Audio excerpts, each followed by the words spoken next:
Good morning. Please join me in standing for the Pledge of Allegiance. Pledge allegiance to the flag of the United States of America and to the republic for which it stands, one nation, under God, indivisible, with liberty and justice for all. And here's Nathan Lenzini with the announcements.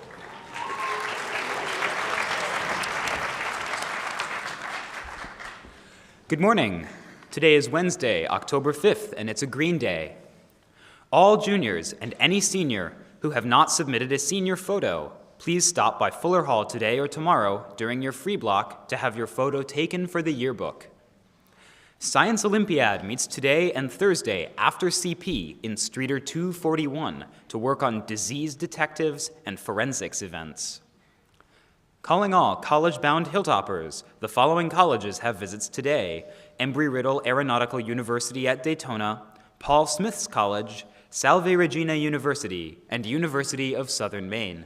The following college has a visit tomorrow: St. Lawrence University. Please be sure to check Naviance for all details.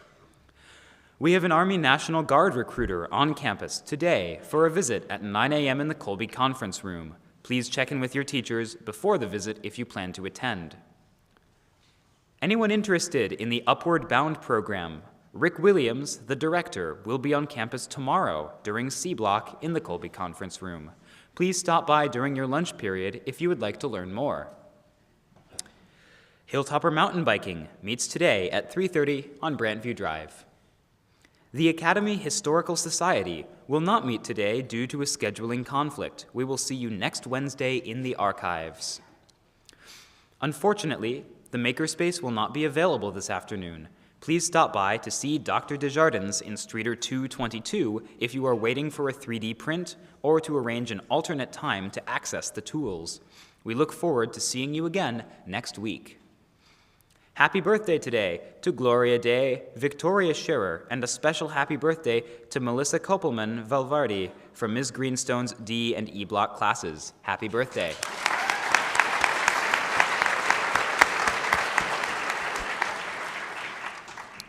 Today we have boys golf D1 qualifiers. Please dismiss the team at 12:45, and varsity and JV boys soccer versus South Burlington at 4:30. Please dismiss the teams at 2:30. Thank you, and have an excellent day.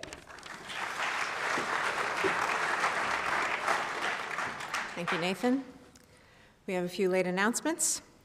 Yesterday, the girls' cross-country team won the NVAC Mountain Division League meet, beating teams from 16 other schools. Bennett Krantz finished first, Siri Jolliffe third, and Jasmine Engel, Peyton Qualter, freshman Macy Moore, and Maddie Blanchard finished 9th, 10th, 11th, and 12th, respectively. Each Hilltopper girl claimed a personal record, shaving in some case over 2.5 minutes from their past times on the challenging course. Good job, girls. Congratulations. That's amazing.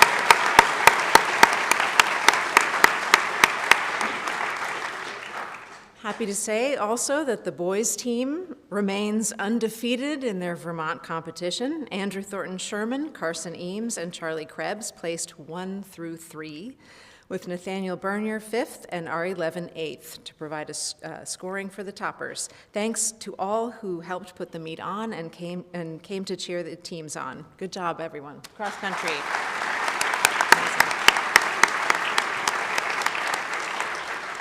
So this is an announcement from Mr. Dussault.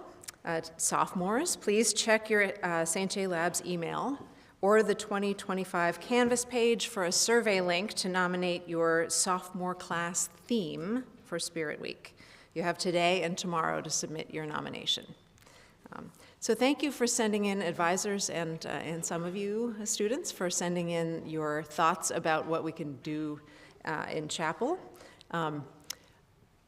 You wanted to hear from faculty members who I've let know need to come up and give a chapel talk about their journey, about their expertise. It was very thoughtful, what you asked for. Students, I'll just call out Austin Babcock. About three of you advisories would like to hear from Austin, so I know she's already planning to come up. And I'm sorry that Natalie Portman can't be here. or Aaron Judge, but I do know Natalie Portman. I'll tell that story one day.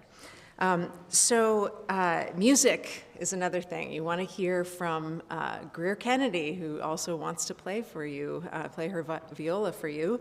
For guitars, you want to hear some piano music, music and fun, so cahoots, trivia, and anything that Mr. Orain would like to teach us, which I agree. So thank you for that. We will be working on setting up some fun chapels in the next few weeks.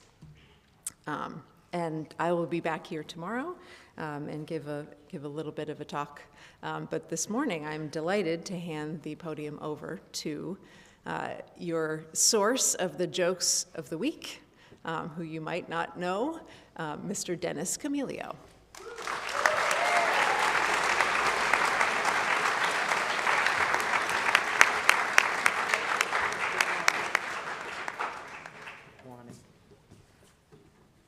Go. Good morning, everyone. How's everybody doing today? Okay, first of all, let me give a little shout out to my advisory, my senior advisory. Let's hear it for the seniors.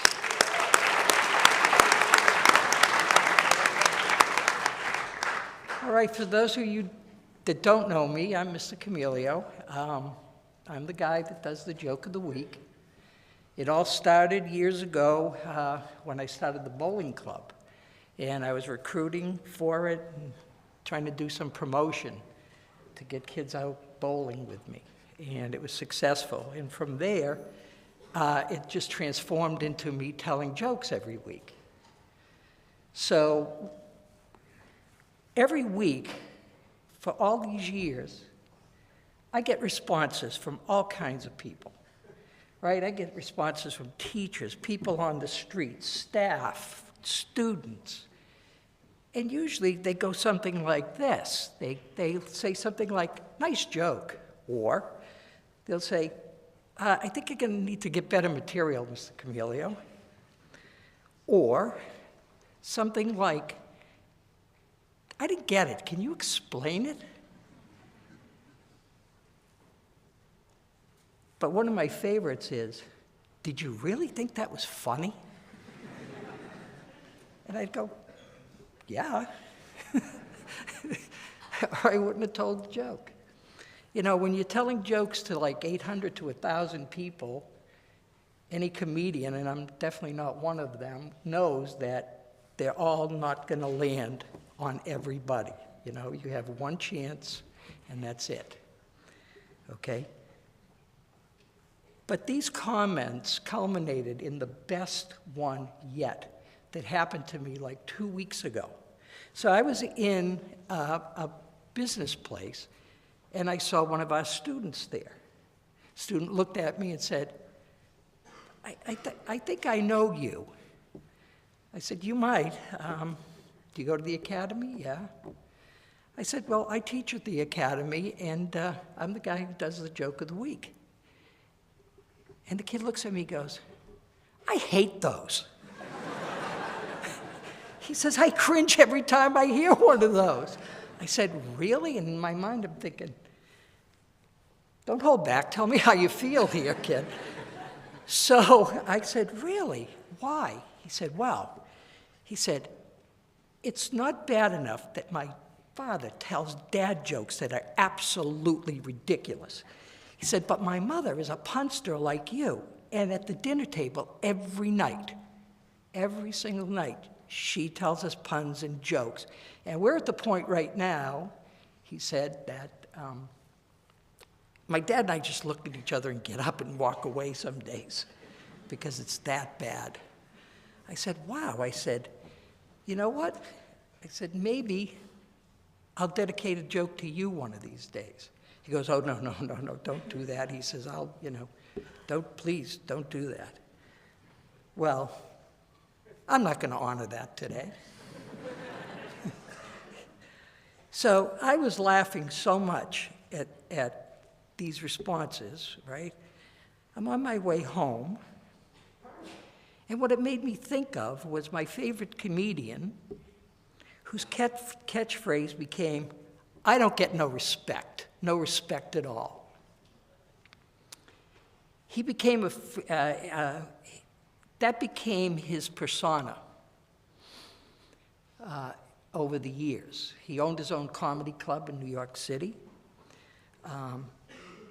Some of you may know him, the older folk in here, from movies like Caddyshack and Easy Money, Back to School, things like that, where he played himself in those movies. And of course, I'm talking about Rodney Dangerfield, okay? Shout out to Mr. Dusso up there. He's a fan of Rodney Dangerfield. So he would do his routine, and in the process, he was always nervous, a nervous kind of guy. And as he gave his routine, he would play with his tie, and it was just kind of a nervous tick that he did. And his humor was self-deprecating, always making fun of himself, always making fun of his family, friends, whoever he could. Okay, so I'm gonna do a little impersonation of Rodney Dangerfield this morning and share some of his jokes with you. And I hope you enjoy them. So he says, I don't get no respect at all. No respect at all. Even when I was a child, when I took my first step, my father tripped me. He said, I tell you, when I was a kid, I knew rejection. My yo-yo never even came back. I played hide and seek and no one even looked for me. You know, I just don't get any respect at all. When I was a kid, one time I was kidnapped. The kidnappers sent my parents a note. They said, we want $5,000 or you will see your kid again.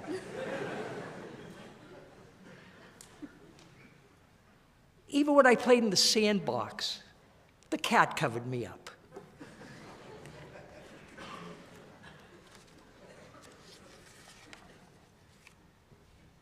You talk about no respect. My father, my old man, right?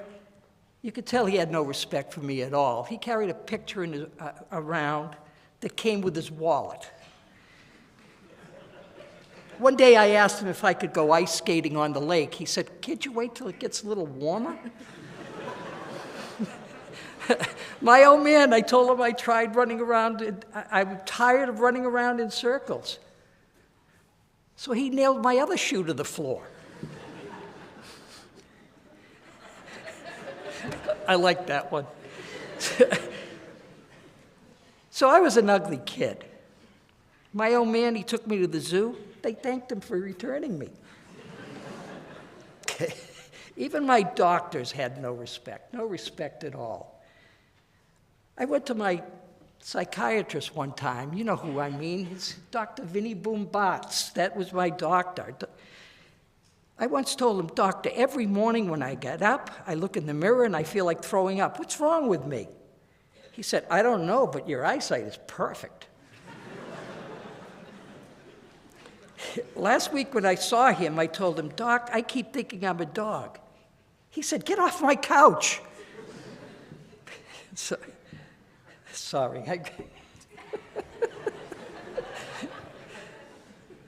See, this is what happens. You know, I laugh at these jokes. I hope others will too. And sometimes they go over and sometimes they don't. All right. He said, I also told him that everyone hates me. He says, don't be ridiculous. Not everyone has met you yet.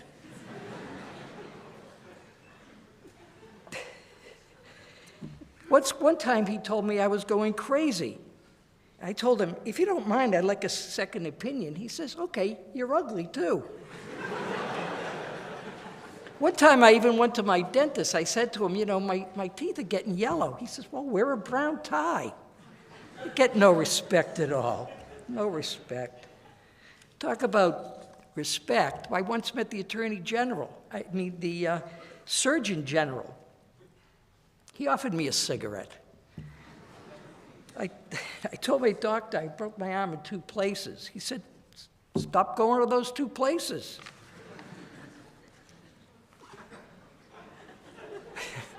My wife, she's beautiful.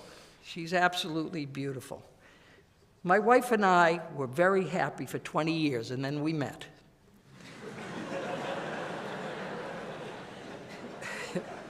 My wife, she's no bargain. She isn't very bright.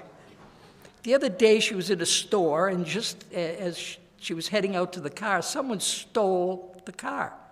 I said, "Did you see the guy who did it?" She said, "No, but I got the license plate." My wife, she's not too smart. I told her our kids were spoiled. She said, "All kids smell that way."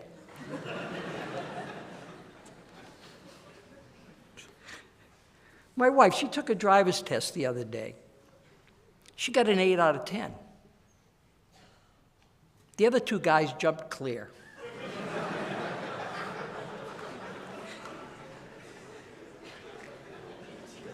You talk about no respect at all.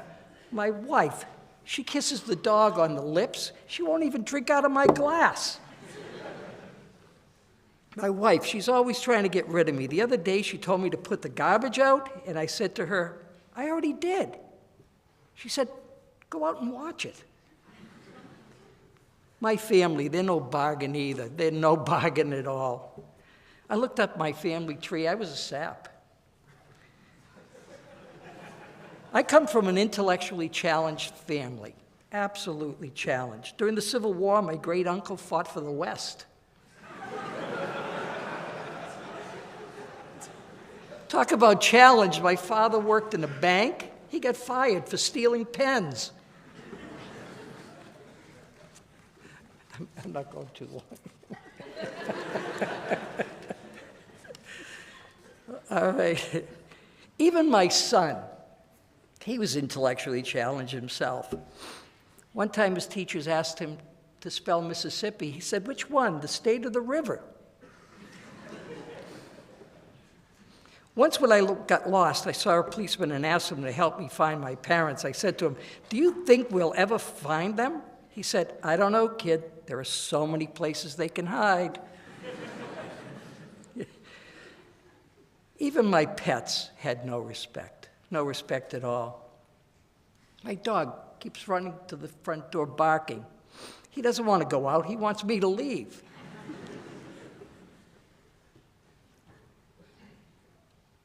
What a dog I got. Last time he went on paper 4 times. 3 times while I was reading it. Even when I went to work, I got no respect. I worked in a pet store, and people kept asking me how big I'd get. And lastly, I got no respect even when I was in high school. No respect at all. One time my girlfriend phoned me and said, "Come on over. There's nobody home." I went over there, and nobody was home. That's another one of my favorites. Okay, so I've gone on here, and I hope you've enjoyed this, but I want to give you a message here to finalize this. And the message is that I believe that here at the Academy and in life, you can work with a serious purpose and focus and at the same time have fun doing it. Don't take yourself too seriously. Everything in life happens for a reason. Live it, love it, and learn from it. Make your smile change the world, but don't let the world change your smile. Thank you.